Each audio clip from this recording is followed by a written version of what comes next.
नमस्कार प्रिय दर्शकों, तो हाजिर हुए हैं दिन भर की प्रमुख खबरों के साथ। तो इससे पहले खबरों का अध्ययन विस्तृत रूप से करें, निवेदन रहेगा कृपया चैनल को जरूर सब्सक्राइब करें। तो पेश यहाँ दिन भर की प्रमुख खबरें।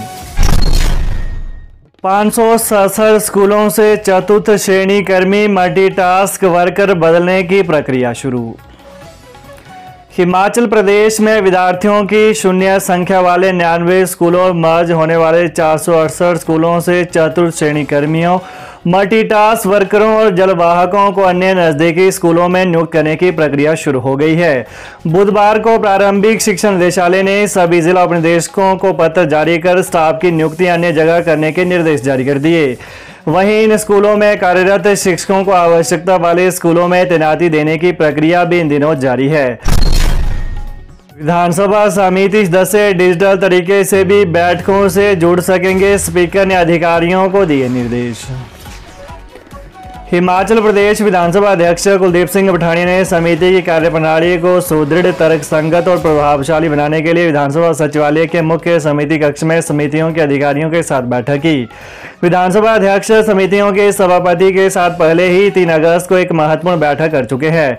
विधानसभा अध्यक्ष ने कहा कि वो समिति के कार्य को कारगर तथा तर्कसंगत बनाना चाहते हैं।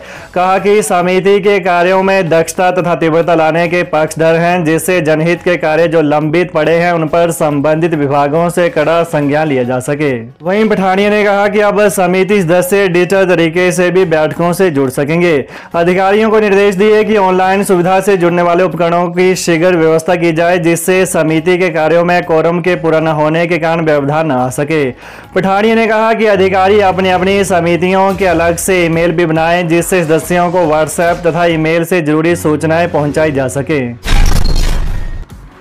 सतलुज में मिले 3 शवों की शिनाख्त, समेज में तलाश जारी, सर्च ऑपरेशन में बारिश बनी बाधा। शिमला जिले के सुनी के दोगरी गांव के पास मंगलवार को सतलुज से एक और शव मिला है।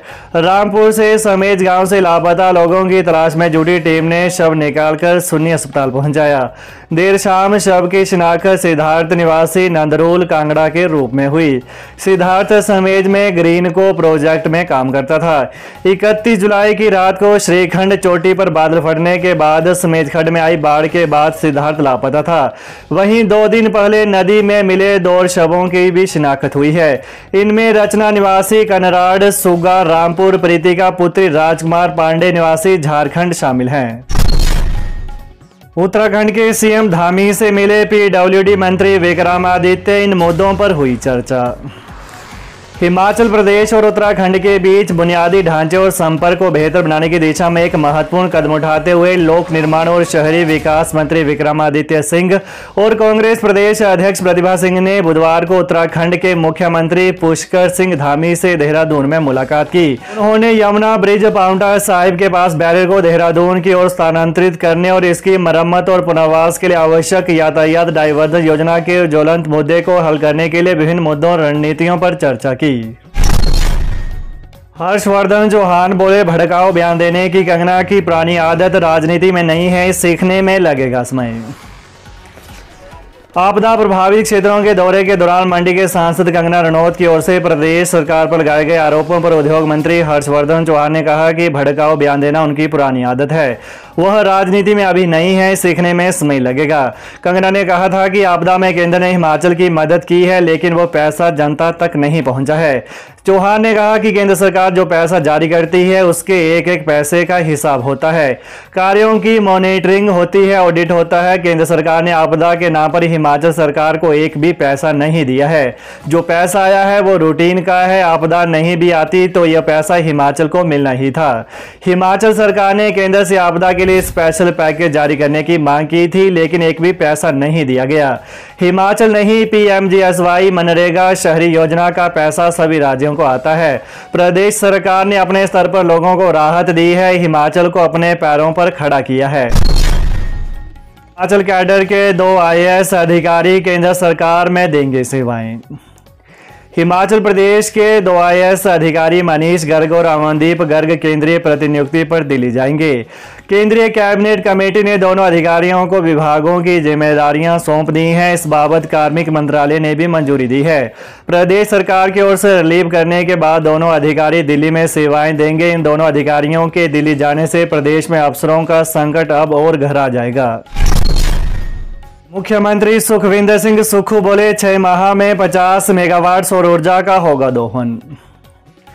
मुख्यमंत्री सुखविंदर सिंह सुक्खू ने पिछले कल राज्य सचिवालय में ऊर्जा विभाग के वरिष्ठ अधिकारियों की बैठक की समीक्षा करते हुए प्रदेश में सौर ऊर्जा उत्पादन को बढ़ाने की आवश्यकता पर बल दिया।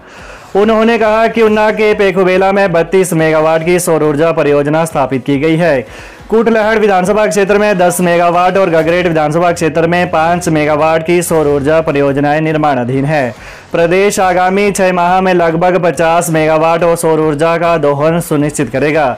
उन्होंने अधिकारियों को सौर ऊर्जा परियोजनाओं के कार्य में तेजी लाने और समयबद्ध पूर्ण करने के साथ साथ नई परियोजनाओं के लिए स्थान चिन्हित करने के निर्देश दिए। मुख्यमंत्री ने कहा कि सौर ऊर्जा उत्पादन के क्षेत्र में प्रदेश के लोगों को प्रोत्साहित किया जा रहा है। इन परियोजनाओं से प्रदेश के लोग आजीविका कमा सकेंगे। CPS किशोरी लाल बोले, हिमाचल में दूध पीने के बाद गोवंश को सड़कों पर मरने के लिए छोड़ देते हैं लोग। 250 गौसदनों और इसमें 21,000 गोवंश को रखने के बावजूद भी 10,000 से अधिक पशु सड़कों पर हैं। इसके लिए वे लोग सबसे अधिक दोषी हैं जो दूध पीने के बाद गोवंश को सड़कों पर छोड़ देते हैं।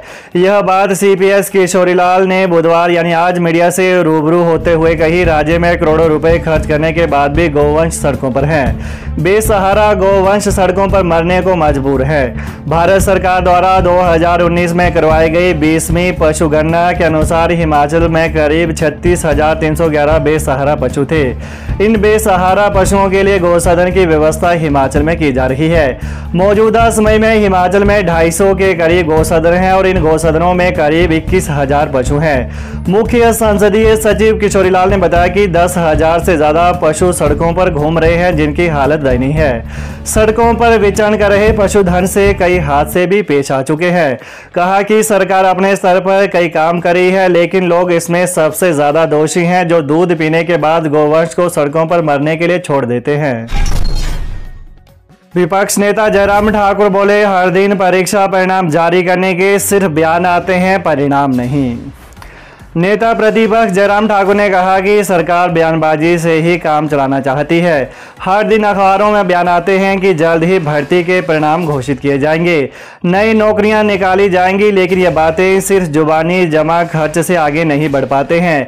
हर रोज मुख्यमंत्री या किसी न किसी मंत्री द्वारा भर्ती परिणामों के जल्द से जल्द जारी होने, नई भर्तियां निकाले जाने की खबरें ही आती हैं, लेकिन कभी परिणाम आने की खबर नहीं आई। सरकार बयानबाजी के आगे नहीं बढ़ पा रही है। 1.5 साल से युवा सड़कों पर इंतजार कर रहे हैं। आश्वासनों से थककर युवा कर्मचारी चयन आयोग के दफ्तर के बाहर क्रमिक अनशन पर बैठे हैं। कहा कि इतने लंबे समय तक सिर्फ आश्वासनों से काम नहीं चल सकता है। अब कोरी बयानबाजी करने के बजाय सरकार को परिणाम जारी करना चाहिए। इसके अलावा जयराम ठाकुर ने कहा कि कई विभागों में काम कर रहे आउटसोर्स कर्मियों को लंबे समय से वेतन नहीं मिल रहा है। बहुत से लोग फोन करके बताते हैं कि वेतन नहीं मिला है। जवाबदेह अधिकारी बजट न होने का हवाला देकर टरका देते हैं। कब तक मिलेगा यह भी पता नहीं। घर से बाहर रहकर काम कर रहे लोगों को हर महीने रहने खाने का खर्च भी वहन करना पड़ता है। इसके अलावा और भी पारिवारिक जिम्मेदारियां होती हैं। ऐसे में लोगों को यदि 4-4, 6-6 माह तक वेतन नहीं मिलेगा तो कैसे काम चलेगा। तो ये रहा आज दिन भर की प्रमुख खबरों का विश्लेषण। तो प्रदेश की ताजा खबरों को जानने के लिए कृपया चैनल को अभी सब्सक्राइब करें। धन्यवाद। जय हिंद, जय हिमाचल।